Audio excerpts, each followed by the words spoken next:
Hello, JEE and NEET's preparing students. Welcome to in my YouTube channel. As you know that कि JEE और NEET के exams की dates आ गई हैं. आप लोगों को पता है 26 ऑफ जुलाई नीट के लिए है और 18 to 23 JEE की एग्ज़ाम्स की डेट डिक्लेयर कर दी है गवर्नमेंट ने. तो मैं आप लोगों को आज से वेक्टर्स के इनिशियली स्टार्टिंग पॉइंट से कुछ इम्पॉर्टेंट क्वेश्चंस कराने जा रहा हूँ आज से. तो ये क्वेश्चंस आगे भी जारी रहेंगे. तो चलिए आज हम स्टार्ट करते हैं. सबसे पहले फर्स्ट क्वेश्चन में हमारे पास एक क्वेश्चन गिवन है. If the angle between A vector and B vector is pi by 3, then the angle between 2A vector and minus 3B vector is.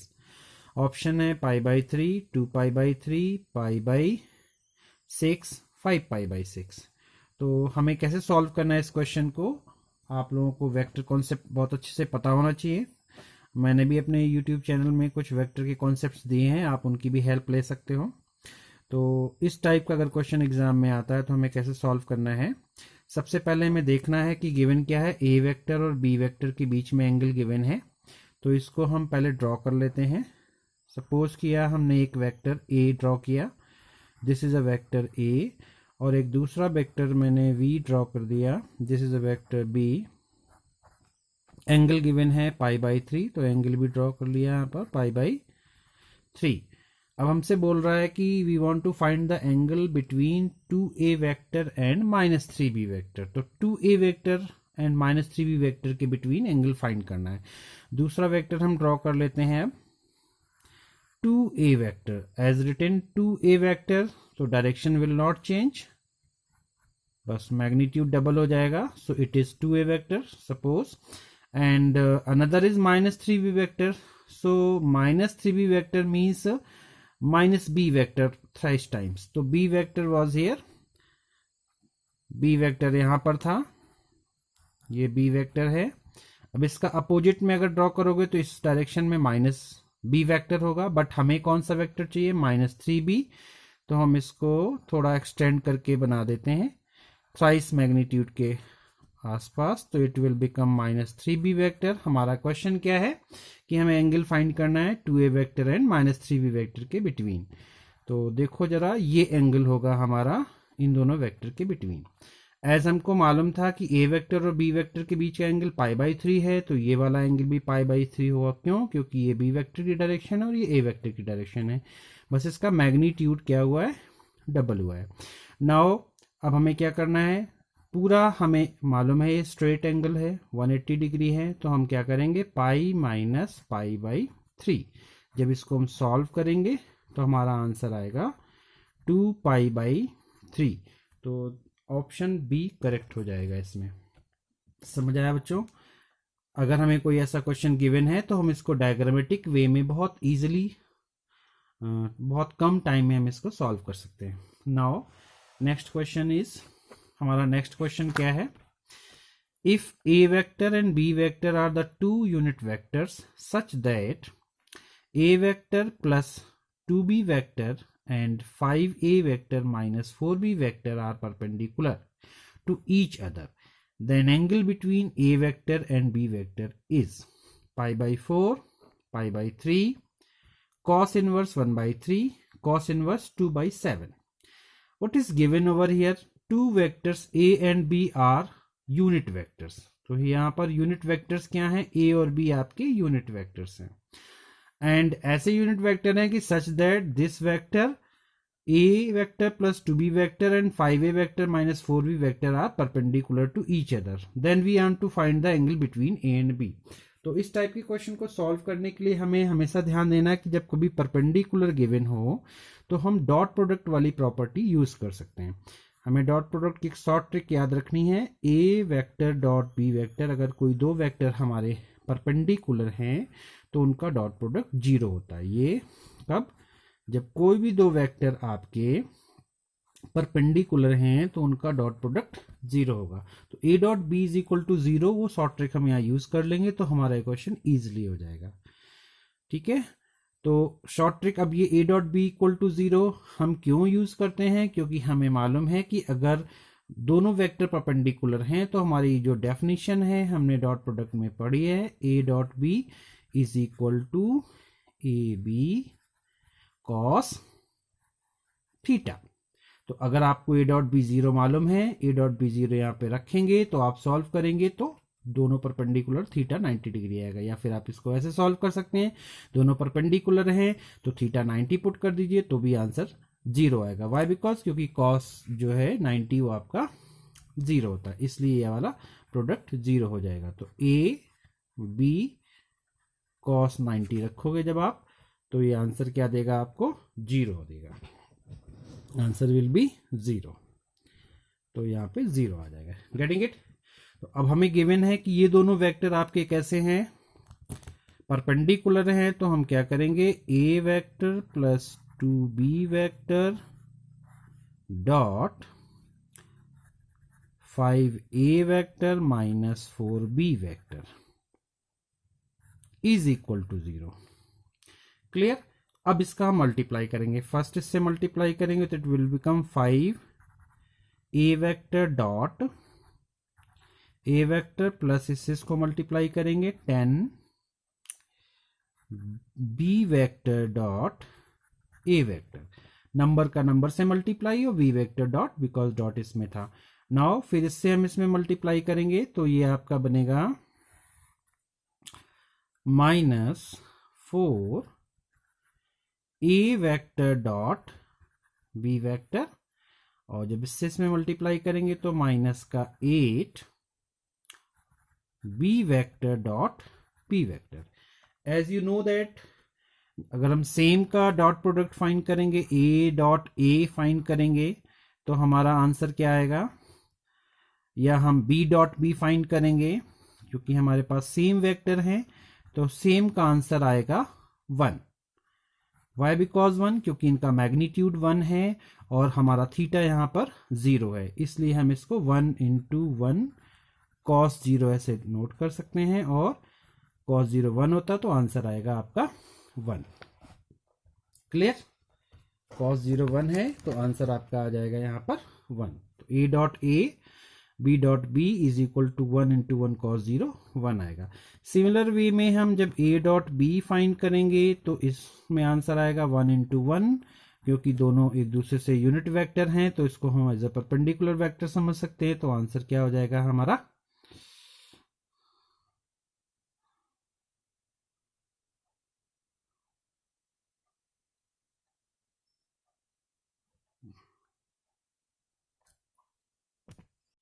A dot B है और हमारा इसको हम ले लेंगे कॉस थीटा।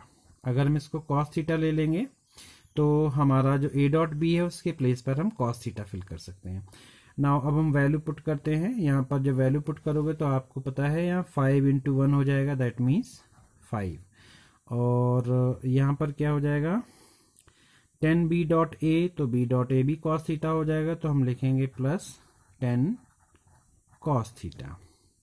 फिर यहाँ पर है माइनस का ए डॉट बी है तो हम इसको क्या लिख सकते हैं 4 कॉस थीटा, और यहाँ पर भी हम लिख सकते हैं माइनस का 8। तो जब आप इसको सॉल्व करोगे तो देखो यहाँ पर 8 है और प्लस ये कितना हो जाएगा माइनस का 3, और यहाँ से जब सॉल्व करोगे तो ये आ जाएगा आपका 10 कॉस थीटा और 4 कॉस थीटा 6 कॉस थीटा, तो ये बन गया 6 cos theta minus 3 is equal to 0। Why? Because क्योंकि 0 इक्वल में हमारा है, यहाँ पर 0 इक्वल में है। क्लियर? तो अब जब आप सॉल्व करोगे तो cos theta is equal to क्या आ जाएगा, इट विल बिकम 3/6, मतलब ये आ जाएगा 1/2। तो हमें तो थीटा फाइंड करना है तो क्या आ जाएगा, cos inverse 1/2 will be the angle between two vectors, angle between two vectors. तो अब 1/2 आपका किस में आंसर होता है, आपको यहाँ पे पाई में आंसर्स गिवन है, तो pi by 3 will be the right answer. Why? Because pi by 3 right क्यों होगा?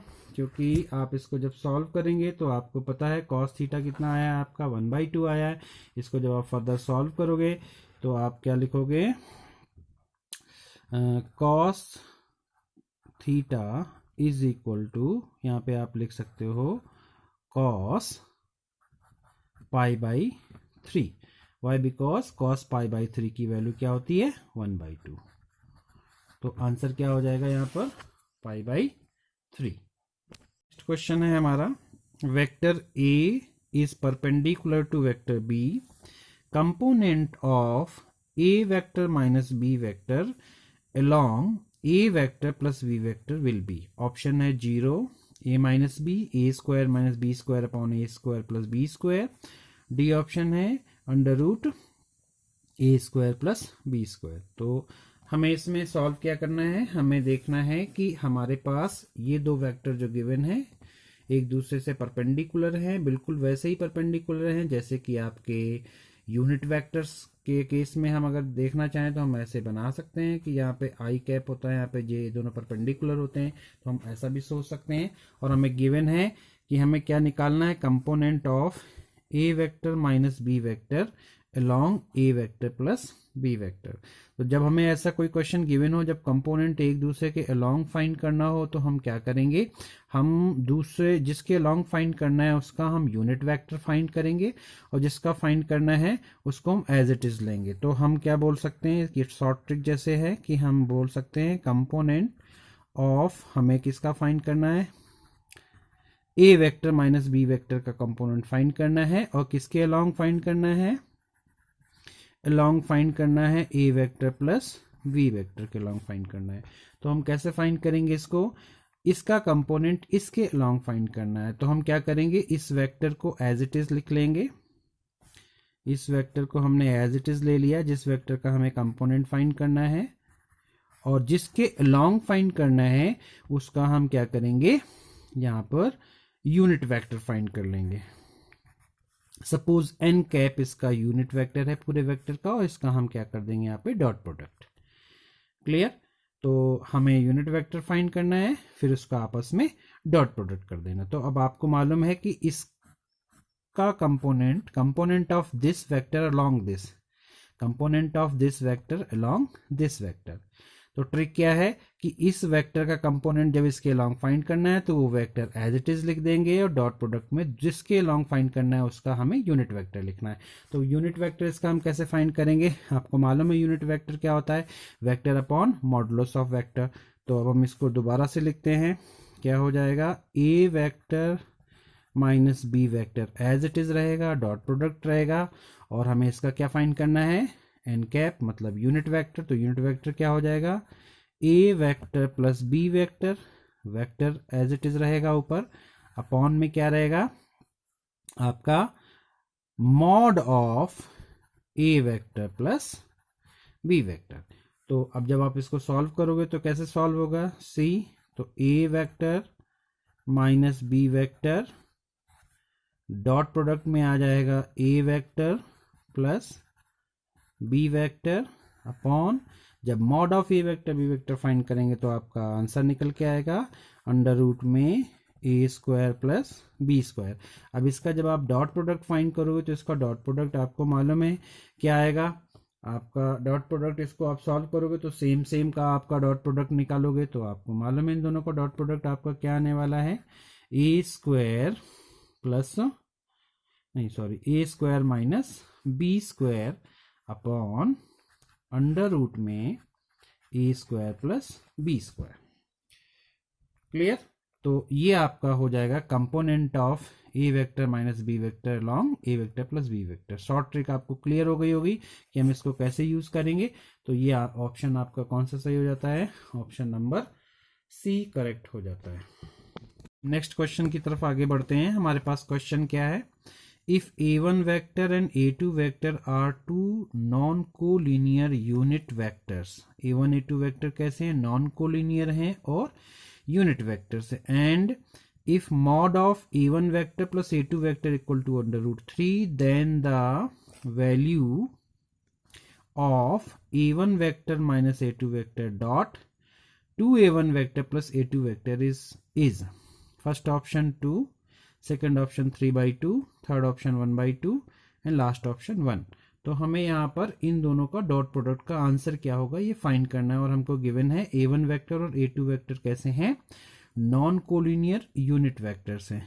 तो हम सबसे पहले जो हमारे पास गिवन प्रॉपर्टी है उसको हम सॉल्व करते हैं।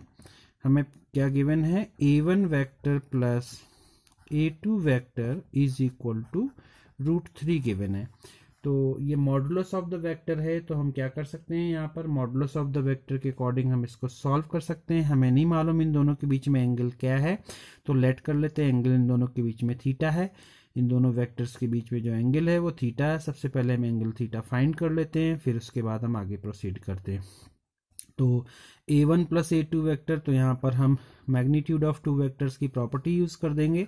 तो मैग्नीट्यूड ऑफ टू वेक्टर्स की प्रॉपर्टी क्या हो जाएगी, a1 का स्क्वायर प्लस a2 का square plus 2a1 a2 cos theta. अब चूंकि a1 और a2 हमारे पास क्या है, यूनिट वेक्टर्स हैं, तो इसका मैग्नीट्यूड हो जाएगा 1।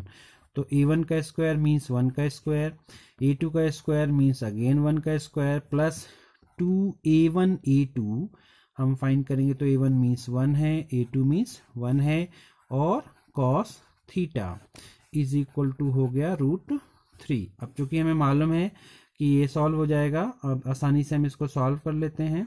हमने जब सॉल्व किया तो क्या बनेगा, यहाँ पर 1 + 1 और यहाँ पे क्या आ जाएगा, प्लस में 2 cos theta is equal to √3। अब हम स्क्वायर रूट बोथ साइड ले लेते हैं। जब स्क्वायर रूट बोथ साइड लेंगे तो फिर क्या होगा, यहाँ पे सॉल्व कर सकते हैं हम इसको। 2 + 2 cos थीटा इसको हम लिख सकते हैं। नाउ मैं लिख देता हूँ 2 + 2 cos थीटा, और स्क्वायर जब हम करेंगे बोथ साइड तो रूट खत्म हो जाएगा, तो यहाँ पर 3 हो जाएगा। इसको साइड ले जाओगे तो ये हो जाएगा 2 cos theta is equal 3 - 2। Solve करोगे तो 1 आ जाएगा, means cos theta is equal to 1/2 हो जाएगा। अगर cos थीटा 1/2 हो गया तो आपको मालूम है कि यहाँ से हमें थीटा बड़े आसानी से मिल जाएगा। तो थीटा को डायरेक्टली हम cos थीटा को 1/2 ले सकते हैं, बट हमें अब क्वेश्चन में क्या फाइंड करना है, हमें फाइंड करना है a1 vector minus a2 vector dot 2a1 और a2 वेक्टर। तो अब हम इसको सॉल्व करते हैं। अब इसको हम सॉल्व कैसे करेंगे, इसको सॉल्व करने के लिए हमने क्या करना है, सबसे पहले जो गिवन है हम वो लिखते हैं।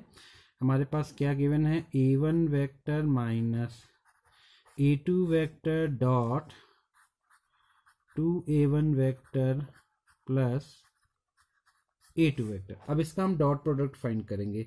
जब इसका हम डॉट प्रोडक्ट फाइंड करेंगे देन यू नो दैट कि सेम का 1 हो जाता है, तो पहले हम इसको मल्टीप्लाई करेंगे। तो 2a1 vector dot a1 vector आएगा, फिर इससे करेंगे तो माइनस का आ जाएगा a2 vector dot a1 vector. अब हम a2 वेक्टर से इन दोनों में मल्टीप्लाई करेंगे तो क्या आएगा, a1 vector dot a2 vector, फिर जब इसका हम इससे करेंगे तो माइनस का आ जाएगा a2 vector dot a2 vector. As you know that same का डॉट प्रोडक्ट 1 हो जाता है, एंड सेम का हम डॉट प्रोडक्ट 1 फाइंड कर सकते हैं। यूनिट वेक्टर है, वैसे भी हमें मालूम है कि यूनिट वेक्टर में इसका 1 ही हो जाना है, क्लियर। और अब हम क्या कर सकते हैं, डिफरेंट की जगह हम जैसे यहाँ पे हम फाइंड करते हैं 2 आ जाएगा यहाँ पे, और इसके प्लेस पर हम लिख सकते हैं a2 और a1 को हम, चूंकि इन दोनों के बीच में हमें डॉट प्रोडक्ट फाइंड करना होगा, तो ये आंसर आ जाएगा माइनस का 1 × 1 × cos थीटा, 1 × 1 × cos थीटा। ये तो हो जाएगा 2, इसका तो 1 हो गया। a डॉट b का इसमें हम प्रोडक्ट अप्लाई करेंगे तो ab cos थीटा हो जाएगा। यहाँ पर जब हम करेंगे a1 और a2 तो यहाँ पर भी वही चीज आ जाएगी, a1 एंड a2।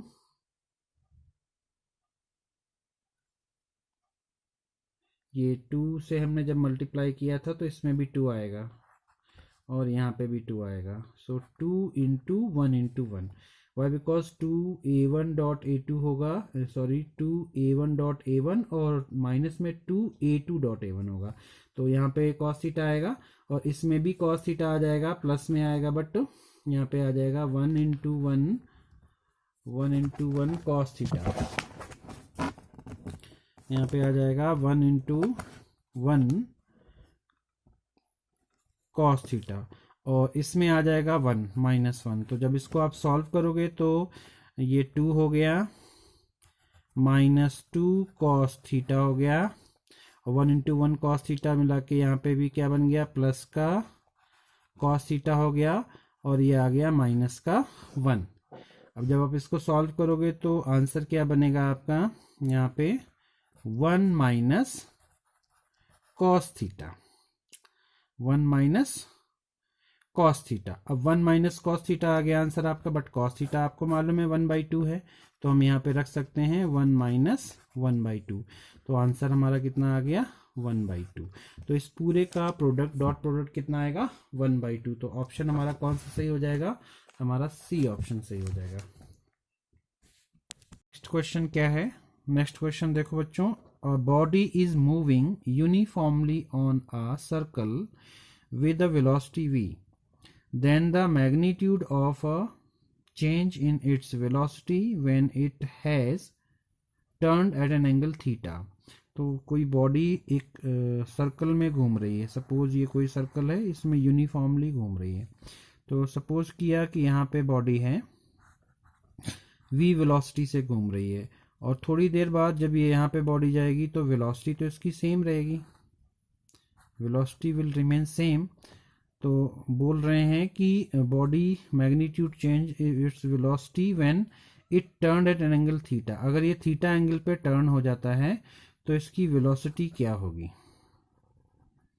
तो वेलोसिटी तो v ही रहेगी, बट इसका एंगल क्या होगा हमें ये फाइंड करना है, ये हमें थीटा फाइंड करना है। आफ्टर थीटा एंगल ये वेलोसिटी यहाँ पर v है, तो we want to find the angle. तो इसमें हमें क्या करना है बेटा, हमें चेंज इन वेलोसिटी में जो एंगल फाइंड करना है, तो हम ऐसे बोल सकते हैं डेल्टा v हमें फाइंड करने के लिए चेंज इन वेलोसिटी की हम बात करेंगे। तो अगर हम इन दोनों वेलोसिटी को डिफरेंट ले लेते हैं, सपोज हालांकि सेम है क्योंकि यूनिफॉर्म वेलोसिटी है, तो v1 v2 हमने ले लिया, तो हमें क्या फाइंड करना है, v1 माइनस v2। तो यहाँ पे हम वेक्टर का, सब्सट्रैक्शन ऑफ वेक्टर का कॉन्सेप्ट यूज कर सकते हैं। सब्सट्रैक्शन ऑफ वेक्टर में हमें इसका मैग्नीट्यूड फाइंड करना होगा। अगर हमें मैग्नीट्यूड फाइंड कर लेंगे तो हमें आसानी से इस क्वेश्चन का आंसर मिल जाएगा।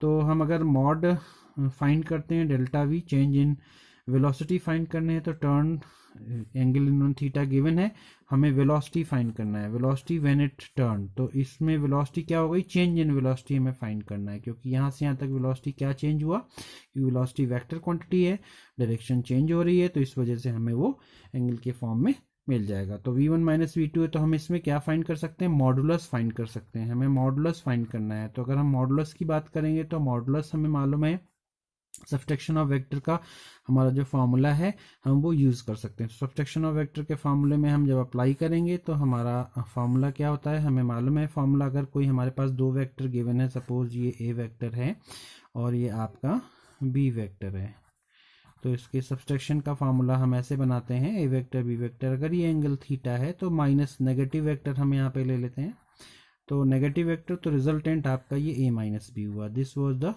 Resultant of a minus b. तो अगर हमें इसका मैग्नीट्यूड का फार्मूला फाइंड करना हो तो हमारा फार्मूला होता है, अगर हम ए वेक्टर के बी वेक्टर के फॉर्म में नोट करें तो हमारा फार्मूला बन जाता है यहाँ पर ए आपका होता है अंडर रूट के अंदर A square plus B square minus 2ab cos theta. ये पैरेललोग्राम और triangle law of vector addition से ही ये फार्मूला हम यहाँ से फाइंड कर सकते हो कि ये थीटा होता है तो ये कितना हो जाता है 180 माइनस थीटा, और ये हम यूज कर लेते हैं कॉस 180 माइनस थीटा ही हमारा माइनस 2ab कॉस थीटा बन जाता है। तो सेम कॉन्सेप्ट हम यहाँ पे यूज कर लेंगे। तो हमें मालूम है कि v1 की वैल्यू v है, v2 की वैल्यू भी v है, क्योंकि यूनिफॉर्म वेलोसिटी है, ऐसा हमें गिवन है क्वेश्चन में। तो हम क्या कर सकते हैं, यहाँ पर हम ये फार्मूला जब अप्लाई करेंगे तो हम यहाँ पे लिखेंगे v square plus v square minus 2v cos theta. Clear. तो हमें चेंज इन वेलोसिटी का मैग्नीट्यूड फाइंड करना था, अब इसको हम सॉल्व कर सकते हैं। हमें सॉल्व करना है तो जब हम इसको सॉल्व करेंगे तो यू नो दैट ये कितना हो गया 2v स्क्वायर अंडर रूट में 2v स्क्वायर माइनस यहाँ से भी क्या आ गया 2v square cos theta. Clear. अब इसको अगर हमें सॉल्व करना है तो अब हम देख रहे होंगे यहाँ पे कि वी स्क्वायर हमारा कॉमन दिख रहा है, हम इसको वी स्क्वायर को कॉमन ले सकते हैं। अगर हम वी स्क्वायर यहाँ से कॉमन ले लेंगे तो हमारा यह इसमें दोनों में 2v² अभी रूट में ही कॉमन ले लेते हैं, हम रूट के बाहर नहीं लाते हैं। तो पहले हम 2v² कॉमन ले लिया तो ये बना 1 माइनस कॉस थीटा। अब यहाँ पे cos 2 थीटा की हम प्रॉपर्टी यूज कर सकते हैं। cos 2 थीटा की जब हम प्रॉपर्टी यूज करेंगे तो ये 1 हमारा कैंसिल हो जाएगा और थीटा हमारा θ/2 हो जाएगा। तो ये हमारा नेक्स्ट स्टेप बन जाएगा 2v² 1 माइनस 2v² 1 माइनस, हम इसको सॉल्व कर लेते हैं तो हमारा बन जाएगा 2 cos स्क्वायर थीटा माइनस 1।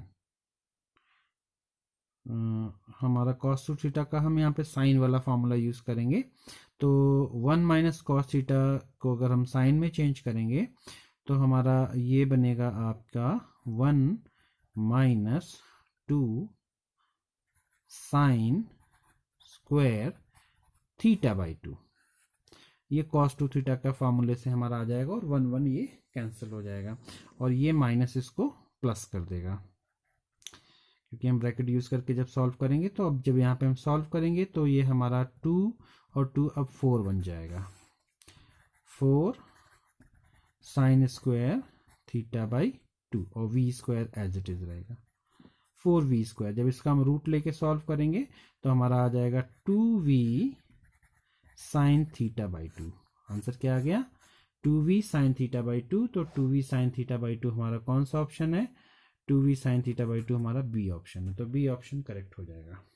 तो क्वेश्चन बहुत इजी था, इसमें कुछ नहीं था कि हमारे दो वेलोसिटी गिवन है, हमें उसका चेंज इन एंगल इसमें गिवन है, हमें ये चेंज इन वेलोसिटी फाइंड करना था। हमने सब्सट्रैक्शन वाला कॉन्सेप्ट यूज कर लिया और हमारा ऑप्शंस का आंसर आ गया। नेक्स्ट क्वेश्चन, ये भी अच्छा क्वेश्चन है। If the vectors i cap, j cap, k cap and 3i cap forms two sides of a triangle, then area of triangle is। तो जब कोई भी दो वेक्टर गिवन हो और वो वेक्टर किसी भी ट्राइंगल के साइड्स के फॉर्म में गिवन हो और अगर हमें उसका एरिया फाइंड करना हो तो हमारे पास फॉर्मूला होता है एरिया ऑफ ट्राइंगल का फॉर्मूला। अगर वेक्टर उसके दो साइड्स हैं तो एरिया ऑफ ट्राइंगल का फॉर्मूला हम अगर फाइंड करेंगे तो वो हो जाता है 1/2 modulus of A vector cross b vector, जहाँ पे ए वेक्टर और बी वेक्टर क्या है, दो वेक्टर साइड्स हैं। तो हम इसको इस फॉर्मूले से फाइंड कर सकते हैं। तो हमें यहाँ पे बेसिकली इन दोनों वेक्टर्स का क्रॉस प्रोडक्ट फाइंड करना है। तो क्रॉस प्रोडक्ट फाइंड करने का मेथड हमें मालूम है, हम मैट्रिक्स वाला मेथड यूज करेंगे, वो बहुत ईजी होता है, IJK हमें ये मेथड यूज करना है। तो हम इस मेथड को बहुत आसानी से यूज कर सकते हैं। तो सबसे पहले हमारा जो ए वेक्टर है वो ये गिवन है। ए वेक्टर में हम सबसे पहले इसके जो मैग्नीट्यूड्स है वो हम लिखेंगे। तो 1 1 1, आई में भी 1 है, जे में भी 1 है और के में भी 1 है। तो 1 1 1। अब हमारा जो सेकंड वेक्टर है वो 3i वेक्टर ओनली है, बाकी जे और के कंपोनेंट है ही नहीं। तो यहाँ पर हम 3 लिखेंगे और जो कंपोनेंट्स नहीं उसको हम 0 लिख देंगे। क्लियर।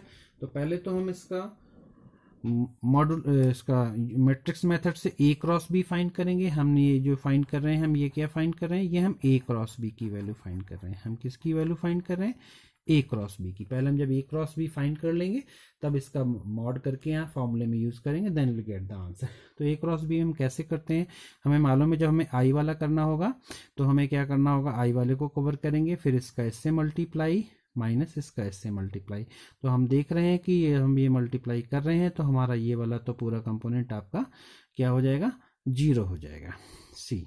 अगर हम इसको करते हैं तो हम यहाँ पे नोट कर देते हैं सी। यहाँ पे हमने क्या किया, आई कैप का जब हम फाइंड कर रहे हैं 1 × 0 मतलब 0 माइनस 0 माइनस 0 आई कैप। अब हम जब जे वाला इसको जे वाला फाइंड करेंगे तो हम बीच वाले को हाइड करेंगे, इससे इसका मल्टीप्लिकेशन होगा। तो हमारा कितना हो जाएगा, 3 × 1 3 माइनस 1 × 0 0, ये हमारा जे आ जाएगा। प्लस जब हम के वाला फाइंड करेंगे तो के वाले को हाइड कर देंगे। जब हम के वाले को हाइड करेंगे तो फिर क्या हो जाएगा, हम इससे इसका मल्टीप्लाई करेंगे, 1 × 0 0 और 3 × 1 माइनस में 3।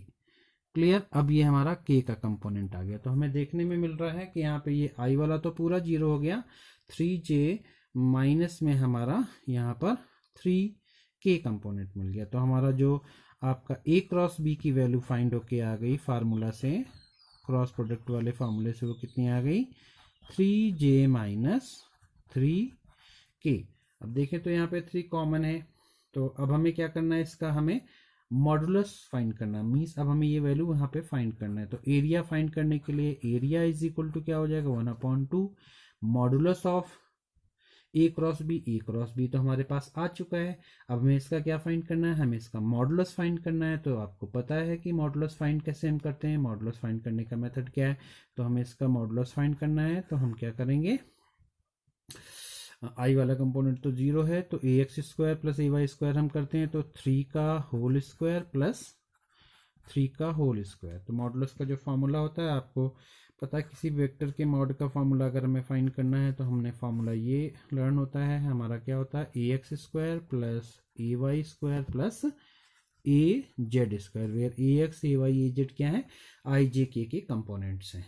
तो यहाँ पर j का है, i तो 0 था तो वो 0 हो गया, तो 3 का स्क्वायर लिख दिया, और यहाँ -3 का होल स्क्वायर करेंगे हम तो वो ऑटोमेटिक पॉजिटिव ही आ जाएगा। तो हम इसको क्या लिख सकते हैं, हम इसको लिख सकते हैं 1/2 अंडर रूट में 3 का स्क्वायर कितना हो गया 9, और इस वाले भी 3 का स्क्वायर कितना हो गया 9, तो 9 कितना हो गया 18, या इसको हम 9 इंटू 2 लिख सकते हैं या 3√2 लिख सकते हैं। तो हम सॉल्व करेंगे तो इसको हम ऐसे लिख सकते हैं 3√2/2। क्लियर। 9 9 18, अगर हम इसको चाहें तो हम 3√2 लिख सकते हैं, 3√2/2। अगर इसको हम और अच्छे से सॉल्व करना चाहें तो हमारा ये इससे कट जाएगा, तो हमारा क्या आंसर आ जाएगा 3/√2। तो 3/√2 यूनिट स्क्वायर इसका क्या हो जाएगा, एरिया हो जाएगा। हमारे ऑप्शंस देख लेते हैं कौन सा है, √3 है, ये थर्ड वाला ऑप्शन करेक्ट हो जाएगा। क्लियर। नाउ नेक्स्ट क्वेश्चन, हमारा क्वेश्चन क्या है, the values of p so that 2i cap minus j cap plus k cap, i cap 2j cap minus 3k cap and 3i cap plus pj cap and 5k cap are coplanar. तो ये बड़ा important question है, बहुत अच्छा question है कि अगर कोई वेक्टर्स गिवन है वो कोप्लेनर है, मान लो 3 वेक्टर्स ही जैसे इस क्वेश्चन में गिवन है, और हमें उसमें p की वैल्यू फाइंड करनी है, उसमें कोई एक अननोन थिंग गिवन है जिसको हमें फाइंड करना है, 16 और -4 और 4 और -8 इसके ऑप्शंस हैं, तो इसमें से कौन सा करेक्ट होगा। तो इसके लिए हम ट्रिपल प्रोडक्ट वाला एक कॉन्सेप्ट यूज़ कर लेंगे, ये हमारी शॉर्ट ट्रिक है, हम इसको याद रखेंगे। हम कोई भी 2-3 वेक्टर सपोज लेट कर लेते हैं, this is vector A, vector B, vector C. तो vector A dot vector B cross vector C हमारा 0 आएगा if the vectors are the coplanar. अगर हमारे 3 वेक्टर गिवन वेक्टर कोप्लेनर है, मैंने बोला ये ए वेक्टर है, ये बी वेक्टर है और ये वाला आपका सी वेक्टर है। अगर ये a b c vector coplanar है तो इसका ये ट्रिपल प्रोडक्ट हमने फाइंड कर दिया, ए डॉट बी, 2 का डॉट प्रोडक्ट और तीसरे के साथ उसका क्रॉस प्रोडक्ट क्या आना चाहिए 0 आना चाहिए। तो हम अगर ऐसा करेंगे तो हमें इसको सॉल्व करने का एक मेथड भी है, हम उसको कैसे सॉल्व करेंगे ये शॉर्ट ट्रिक है, हम इसको बताते हैं ऐसे। तो हमारा ए वेक्टर हम पहले लिखेंगे, तो ए वेक्टर हमारा क्या है, कंपोनेंट्स लिखेंगे 2 -1 और 1, तो क्या आ गया 2 -1 और 1। नाउ अब हम बी वेक्टर को लिखेंगे, हमारा बी वेक्टर कितना है 1 2 -3, 1 2 -3, और अब हम सी वाला लिखेंगे, हमारा सी कितना है 3 p और 5। अब इसका हम प्रोडक्ट फाइंड करेंगे और प्रोडक्ट फाइंड करके हम इसको सॉल्व कर लेंगे, इसका आंसर भी क्या आएगा 0 आएगा। तो हम इसको प्रोडक्ट कैसे फाइंड करेंगे अब हमें समझना है। तो मान लो हम इसका प्रोडक्ट फाइंड करते हैं, तो बिल्कुल सेम मेथड है, जब इसको हमें सॉल्व करना होगा तो हम ये वाला हाइड कर देंगे, पूरा ये हाइड कर देंगे, तो बचे हुए इनसे हम कंपोनेंट से हम सॉल्व करेंगे। तो हम हाइड कर देते हैं, हम इसको चेक करते हैं कि हम कैसे इसको सॉल्व कर पा रहे हैं सी। तो मान लो इसको हमने हाइड किया, तो ये वाले से हम इसका मल्टीप्लाई करेंगे। सबसे पहले 2 हम लिखेंगे, यहाँ पर मैंने लिखा 2 इन ब्रैकेट 5 2 जा 10 माइनस यहाँ से इसको मल्टीप्लाई करेंगे तो ये आएगा आपका 3p, बट माइनस पहले से है तो ये बन जाएगा माइनस का 3p और माइनस माइनस हो जाएगा प्लस, ये हो जाएगा 3p। तो हमारा फर्स्ट पार्ट सॉल्व होकर के क्या आ गया, 2 × 10 + 3p, 2 × 10 + 3p। अब हम सिमिलर वे में सेकेंड पार्ट को भी सॉल्व, जब हम सेकेंड वाला सॉल्व करेंगे तो हमारा ये सेकेंड वाला जब हम सॉल्व करेंगे तो सेकेंड वाले में हम क्या कर सकते हैं, सी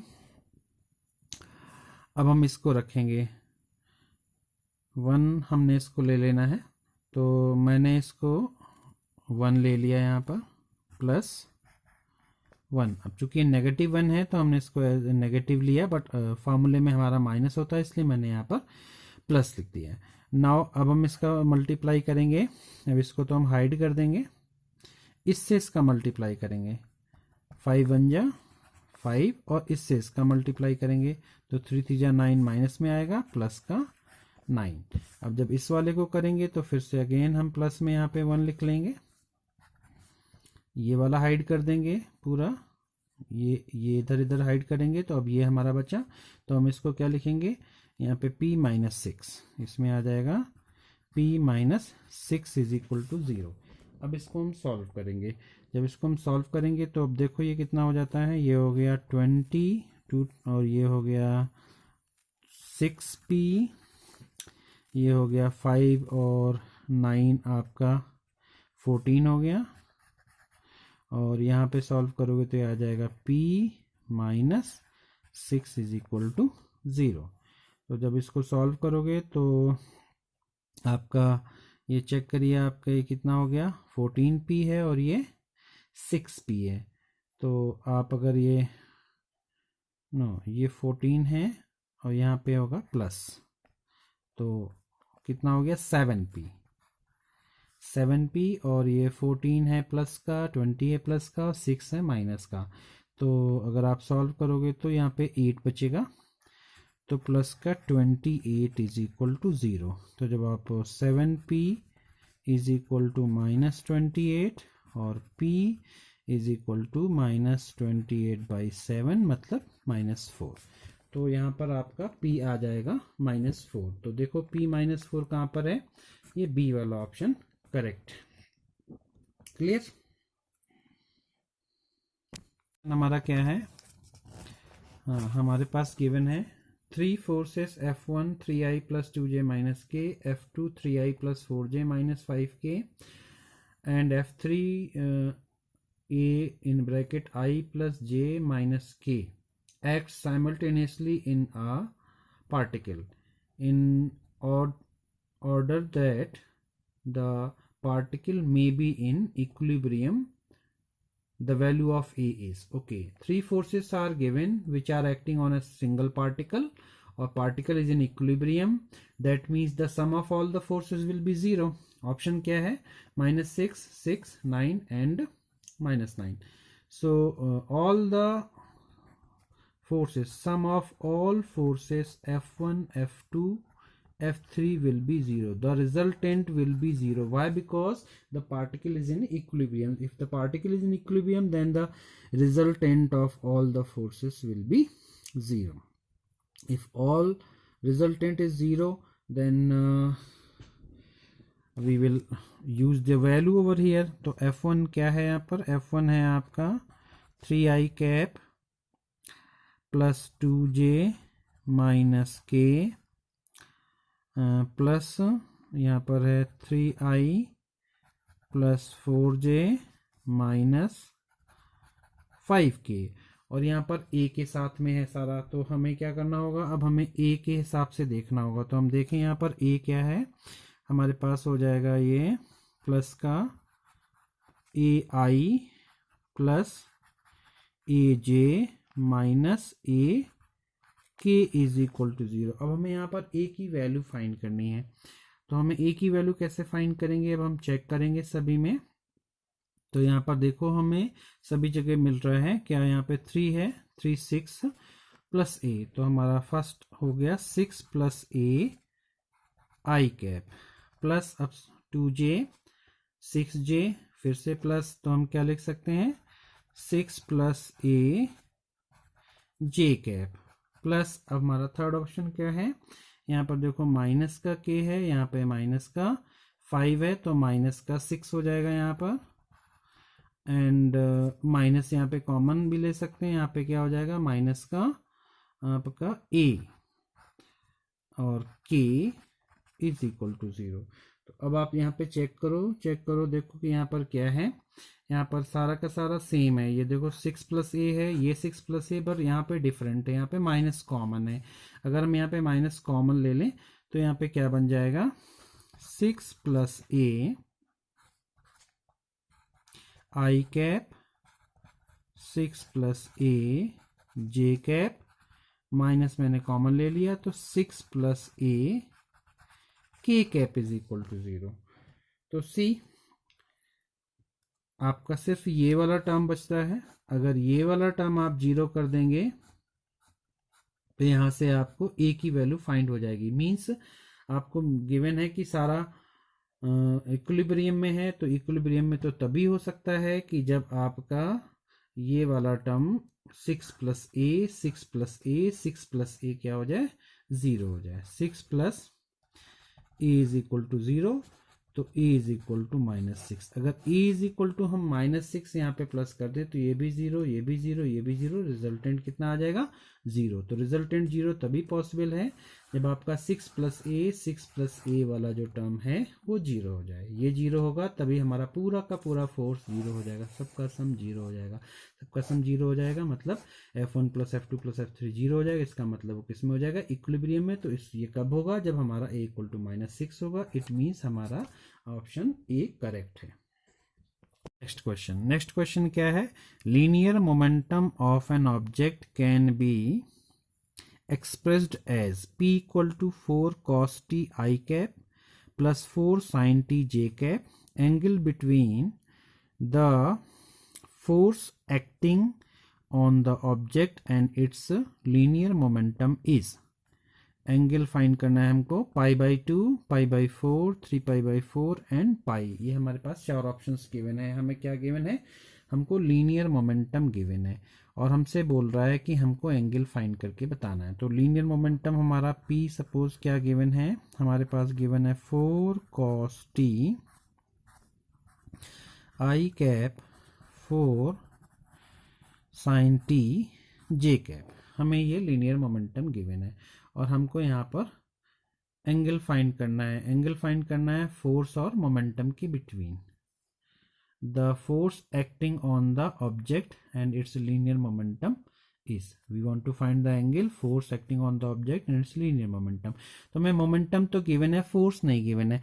बट हमें फोर्स न्यूटन सेकंड लॉ की डेफिनेशन अगर हम यहाँ पे अप्लाई कर दें, हमें मालूम है कि फोर्स इज इक्वल टू क्या होता है, change in momentum means dp upon dt। Rate of change of momentum is the Newton second law. तो बाय अप्लाइंग दिस लॉ हम इसको इजीली फाइंड कर सकते हैं। हमें फोर्स मिल जाएगा, मोमेंटम हमको गिवन है, तो फोर्स हम यहाँ से फाइंड कर सकते हैं। नाउ फोर्स हम फाइंड कर रहे हैं dp वेक्टर बाय dt। तो इसको सिंपली हम डिफ्रेंशिएट करेंगे, d/dt ऑफ हमें क्या करना है, 4 cos t I cap plus 4 sin t j cap.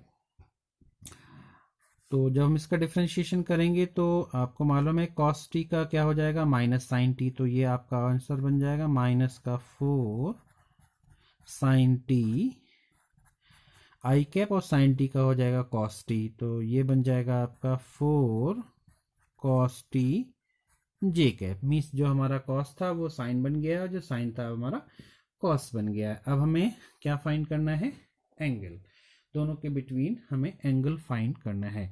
तो हम एंगल कैसे फाइंड कर सकते हैं, हमको मालूम है कि linear momentum of an object can be express that, and force हमें फाइंड करना। तो यहाँ पर हम एक ट्रिक यूज कर लेते हैं। हमें मालूम है कि अगर हम फोर्स और मोमेंटम F डॉट P का डॉट प्रोडक्ट फाइंड करेंगे तो वो 0 आएगा।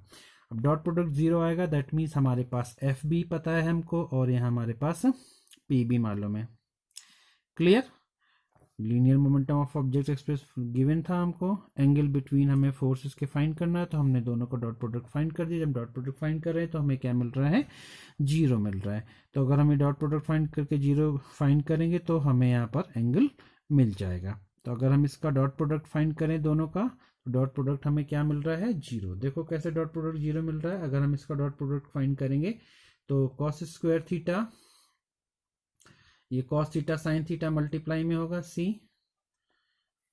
और ये भी मल्टीप्लाई में होगा, क्योंकि इसका आंसर 0 आ रहा है। 0 क्यों आ रहा है, मैं करके दिखा रहा हूँ। यहाँ इसका इससे मल्टीप्लाई करो आप, 4 cos थीटी है और ये भी है ना, तो इन दोनों का मल्टीप्लाई हो जाएगा 16 cos t sine t, but ये माइनस में आएगा, और जब इसका इससे मल्टीप्लाई करेंगे तो ये प्लस में आएगा भाई। Same cos t and sine t, तो ये कट के क्या हो जाएगा, 0 आ जाएगा। तो इन दोनों का अगर हम डॉट प्रोडक्ट फाइंड करते हैं तो डॉट प्रोडक्ट क्या आ रहा है, 0 आ रहा है। डॉट प्रोडक्ट 0 आ रहा है, इसका मतलब इनके बीच का एंगल हो जाता है, डायरेक्टली हमें पता चल गया कि पाई बाई आपका यहाँ पर एंगल 2 हो जाएगा। तो थीटा कितना हो जाएगा इस केस में, पाई बाई 2। अगर दो का डॉट प्रोडक्ट 0 है, इसका मतलब उनके बीच में एंगल पाई बाई 2। तो बहुत इजी क्वेश्चन था, पाई बाई 2 हो गया। पर इसका कॉन्सेप्ट समझना बहुत आसान है कि हमें फोर्स मोमेंटम गिवन था और हमें फोर्स गिवन नहीं था, हमसे बोल रहा था फोर्स और मोमेंटम के बिटवीन एंगल फाइंड करो। तो कुछ टाइप के क्वेश्चन भी एग्जाम में आ जाता है, तो आपको इसको बड़े ध्यान से समझना होता है। बहुत ईजी क्वेश्चन आते हैं, बेसिक क्वेश्चन ही पूछे जाते हैं जेई में या फिर आपके नीट के एग्जाम में। कोई ज़्यादा हार्ड टफ इस टाइप के क्वेश्चन नहीं डालते हैं, थोड़े से ट्रिकी क्वेश्चन होते हैं। तो बच्चों बहुत ध्यान देना है कि हमें कैसे सॉल्व करना है, क्वेश्चन को समझना है, देन उसके बाद हमें उनको सॉल्व करना है। अब हमारा नेक्स्ट क्वेश्चन आ जाता है। नेक्स्ट क्वेश्चन क्या है हमारा, नेक्स्ट क्वेश्चन हमारा गिवन है, a particle displaced from position 2i minus j plus k to another position 3i plus 2j minus 2k under the action of force 2i plus j minus k, the work done by the force in unit। हाँ, अब ये भी अच्छा question, इस type का basic question बन सकता है। तो हमारे पास यहाँ पे दो डिस्प्लेसमेंट गिवन है। सपोज एक डिस्प्लेसमेंट r1 है और ये दूसरा वाला डिस्प्लेसमेंट r2 है। तो particle displaces from this to this, मतलब डिस्प्लेसमेंट में चेंज हो रहा है, यहाँ से यहाँ जा रहा है और उसको डिस्प्लेस करने में ये फोर्स अप्लाई हो रहा है। तो हमें यहाँ पे वर्क फाइंड करना है। तो बहुत सिंपल है, वर्क डन की डेफिनेशन में अप्लाई करना है, F is equal to F dot delta r. Delta r क्या है, चेंज इन डिस्प्लेसमेंट, और F क्या है, हमारा फोर्स है। ठीक है, तो अब सबसे पहले हमें डेल्टा आर फाइंड करना है। डेल्टा आर हमारा कैसे फाइंड होगा, हमारे पास दो जो पोजीशंस गिवन है, हम उन पोजीशन से फाइंड कर सकते हैं। तो R2 माइनस R1 से हम final position minus initial position अगर हम अप्लाई कर दें तो हमें डेल्टा आर मिल जाएगा। जब हम फाइंड करेंगे तो यहाँ पर देखो 2i और ये हमारा ये 3i माइनस 2i हम सॉल्व करेंगे तो क्या आएगा, 3i final position minus 2i, यहाँ पे आंसर आ गया i। अब 2j माइनस जे हम करेंगे तो यहाँ पे आ जाएगा 2j माइनस जे मीन्स प्लस जे हो जाएगा, तो आपका बन जाएगा 2 and 1 3j। क्लियर। अब यहाँ पे माइनस का 2j है, फिर यहाँ से माइनस का 2k है, माइनस का k है, तो यहाँ पे हमारा जब हम सॉल्व करेंगे तो आ जाएगा आपका माइनस का 3k। तो आपका जो डेल्टा आर की वैल्यू आ गई है वो आ गई आपकी i plus 3j minus 3k, i plus 3j minus 3k। अब ये डेल्टा आर की वैल्यू हमारे पास है और ये हमारे पास आपकी फोर्स की वैल्यू है। हम यहाँ पे पुट कर देंगे, फोर्स की वैल्यू क्या है हमारे पास, 2i plus j minus k, और डेल्टा आर अभी हमने क्या फाइंड किया, डॉट में i plus 3j minus 3k। अब इसको सॉल्व करना है। तो इसको सॉल्व करना बहुत आसान है, हमें डॉट प्रोडक्ट का फॉर्मूला अप्लाई करना है, दिस इंटू दिस। तो हम इसको सॉल्व करेंगे, 2 इंटू 1 2, 1 इंटू 3 प्लस में 3, माइनस 1 इंटू माइनस 3 प्लस में 3, तो 3 3 6 2 8 यूनिट हमारा यहाँ पे आंसर हो जाएगा। तो it will be first option. यहाँ पे हमने डॉट प्रोडक्ट का फॉर्मूला अप्लाई किया। अब डॉट प्रोडक्ट का फॉर्मूला क्या बच्चों, ये आपको ध्यान होना चाहिए, a dot B is equal to हम क्या लिखते हैं, a x b x plus A y b y plus A z BZ। ये फॉर्मूला हमने आपको लेक्चर्स में पढ़ाया है, आप हमारे वेक्टर्स के यूट्यूब में लेक्चर्स देख सकते हैं, उसमें आपको ये फार्मूला की प्रूविंग वगैरह सारा कुछ करवाया गया है। तो बच्चों इस टाइप के कुछ बेसिक क्वेश्चन हैं। अब नेक्स्ट वीडियो में मैं कुछ और ऐसे क्वेश्चंस प्रोवाइड करूंगा। तो अगर आपको ये अच्छे से क्वेश्चन करने हैं तो आप इसकी बार बार प्रैक्टिस करिए और बार बार इस टाइप के ही क्वेश्चन करने की कोशिश करिए, जिससे कि आपका सिलेक्शन पक्का हो जाए। Thank you.